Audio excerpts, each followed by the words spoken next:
laugh when I'm dropping a new flow. Probably not all that solid that verse goes, you might call it a woo show. And so this is the first term you've taken off from school for touring. Yeah. Like, is this the first time that it's actually your music career's been?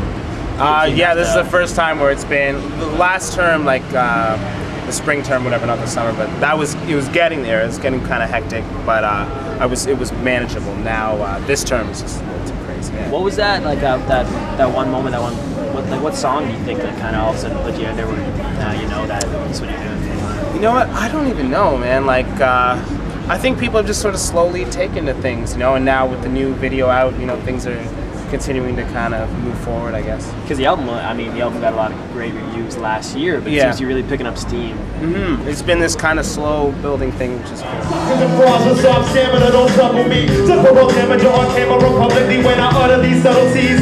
Brother, please, I'm the biggest thing out of Canada since Pamela's double D. Now, when you, I mean, this album and your last album, they came out. I mean, conscious hip hop is which is I guess what you define party music. It wasn't. I mean, it wasn't really selling in Canada. It wasn't really big in Canada. Why did you decide to go that route? That's just me, you know. Yeah. That's just the music that I make. So I have no choice, you know. Right. Selling or not selling, you know, I have no choice. That's if I want to make music, that's what comes out of me. So no ever desire to go like something more commercial. No, it's just not me. You know what I mean?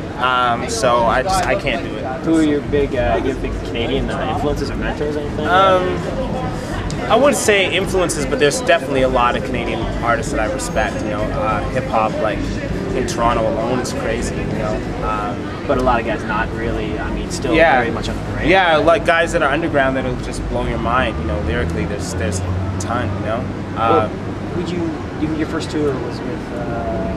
I did a tour last year with Classified. He's from he's from out east, and I mean he gets better and better with every record. He's dope now. You know, he's always been dope, but he's killing it now. Chaos, I've always respected his music, and you know, there's just tons of underground guys in Toronto alone. You know, Kamau, Theo 3, you know, just to name a couple that are just crazy. So. I guess me from wilding out to doing this little sidestep. Do a sidestep with me, yeah. And go, I don't really like stuff. I don't really like stuff. I don't really like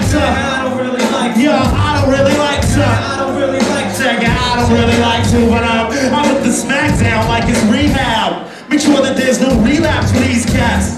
Cowards couldn't rap this dope with a zigzag. I let my lips drag, spitting with that big swag. Now, one of your, I don't know, I'd say your best album or best tracks off the next album or this album is Brother Watching, and you got who would you say that's written for?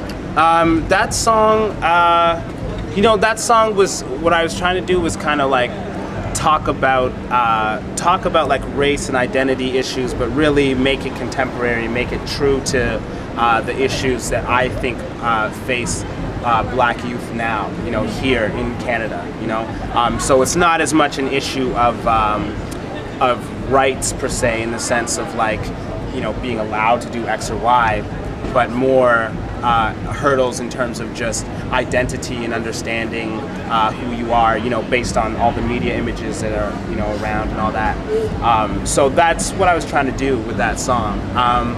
As far as who it was for, anybody, you know, who wants to take a listen and hear it for what it is.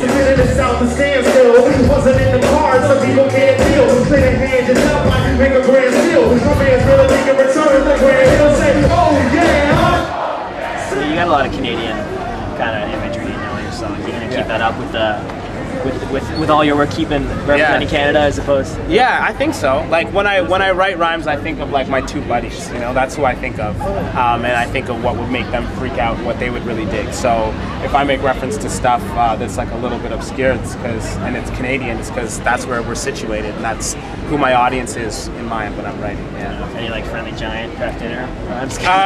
Maybe some KD reference, I don't know. Yeah, but that's who I have in mind, you know. It's like just my friends growing up that I started out rapping for. Yeah.